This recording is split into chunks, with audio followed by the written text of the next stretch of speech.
issues. Okay, so we have 10 rounds of Federal Punch loaded up in the Walther.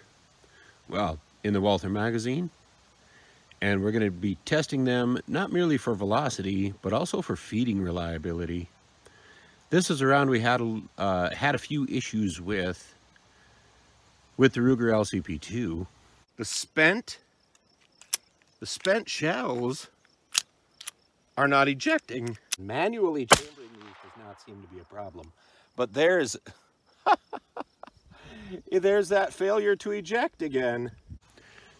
This is one of the reasons why I decided to trade in the LCP2 for the Walther, because I really want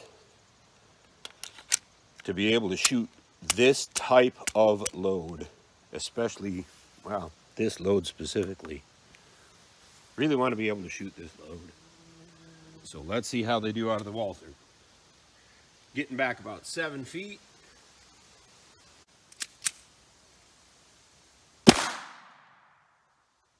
$11.60.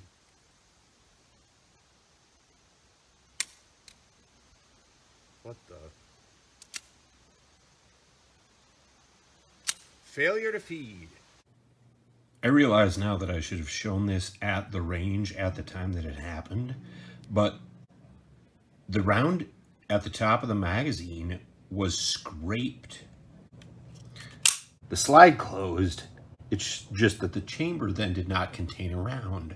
It just stayed at the top of the magazine.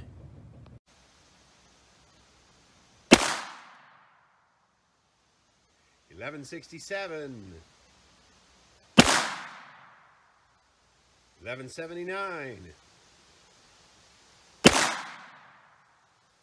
$11.77. $11.94. Error.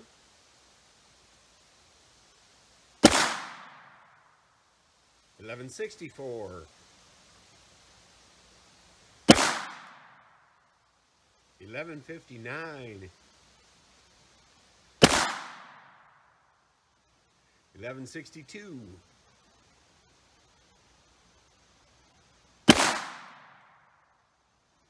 And duplicate, $11.62.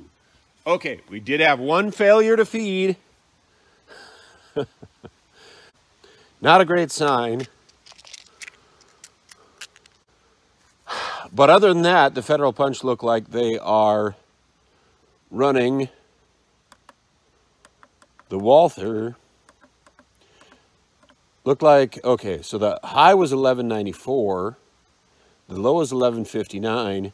The average was $11.69. For all intents and purposes, the Federal Punch are getting the same muzzle velocity out of the 3.4-inch barrel of the Walther P22 as out of the 3-inch barrel plus the cylinder of the Smith & Wesson 317 revolver. The Smith & Wesson 317 revolver is slightly longer than the Walther P22Q, even though technically the 317 has a 3-inch barrel and the Walther has a 3.4-inch barrel. For that extra length of gun, you are not getting a corresponding bump up in velocity and therefore presumably also performance.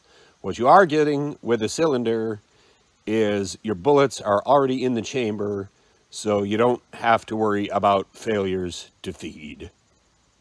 Or for that matter, failures to eject, failures to extract, because you've got 8 chambers in the cylinder.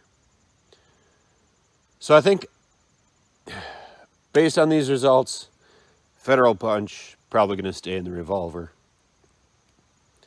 All right, thanks, folks. Once again, that's been the Federal Punch through the Walther P22.